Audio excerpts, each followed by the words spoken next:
Kahit araw-araw mo kaming takutin, hindi kami aalis dito! Tama! I already bought this property! And I have every right to evict all of you! Hindi kasi yung mga yan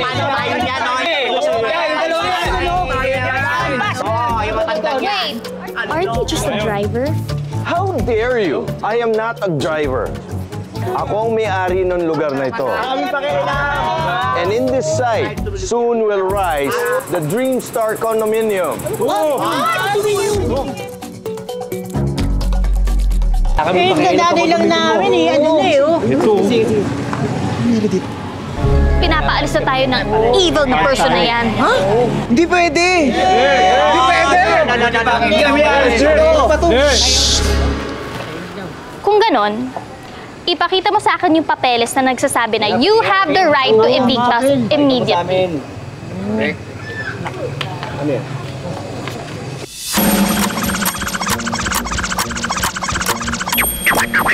Excuse me, sir, but what you're doing right now is illegal. Section 28 of RA 7279 indicates that the unprivileged and the homeless citizen na walang adequate income just like us here, dapat bigyan kami ng 30 days bago kami ma-evict. At dapat, provided din ang relocation bago ma-demolish. Adequate consultation on the matter of the settlement with the duly designated representatives of the families to be resettled and the affected community in the areas where they are to be relocated.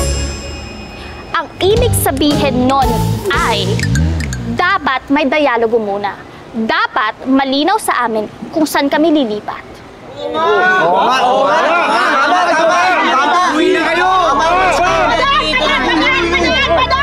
Padaan! Ano bang kaguluhan ito? Saka ba? Kakampi ka rin nila! Ginagawa niya ang lahat para makaalis yung mga tao dito. Narito ang video! Ayan na! Ano yung video? Opo, Sir Mendez. Ako nang bahala. Pero sir yung porsyento ko sir Huwag mong kalilimutan, sir. Oo nga, no! Sabi ko na It's not her fault! Biktima lang din siya. Aling Tess, I hope this becomes a lesson to you. Huwag mong traidorin ang mga kabarangay mo. Kitang-kita na nga gusto. Diba? Patawarin ba ako? Patawarin niya! Papaliwanag ako! Ang talagang may kasalanan nito, walang iba kundi siya. Pale! Ayos ka na rito! Siya naman talaga.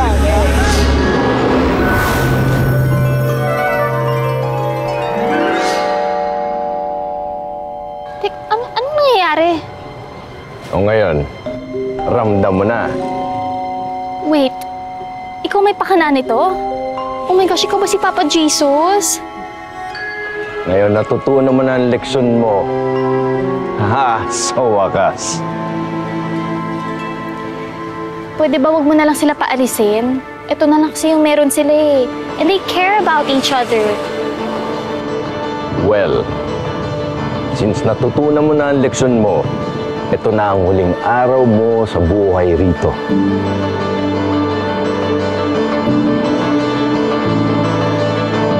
Asan yung kausap mo? Asan sila? Uy, nawala yung ano? Dito Saan yung tarpaulin? Ano po tayo mga ngayon? Uy, wala na rin yung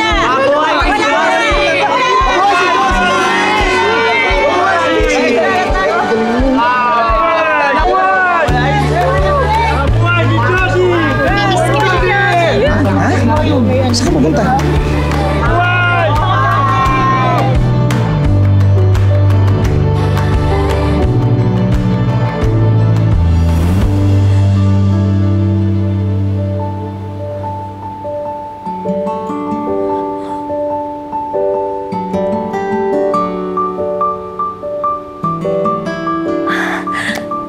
Thank you, Lord. Kape niyo, ma'am. Salamat.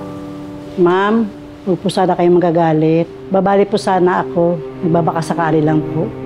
Kasi may sakit po yung anak ko. Sige, go. Kunin mo yung checkbook ko sa taas. Yes!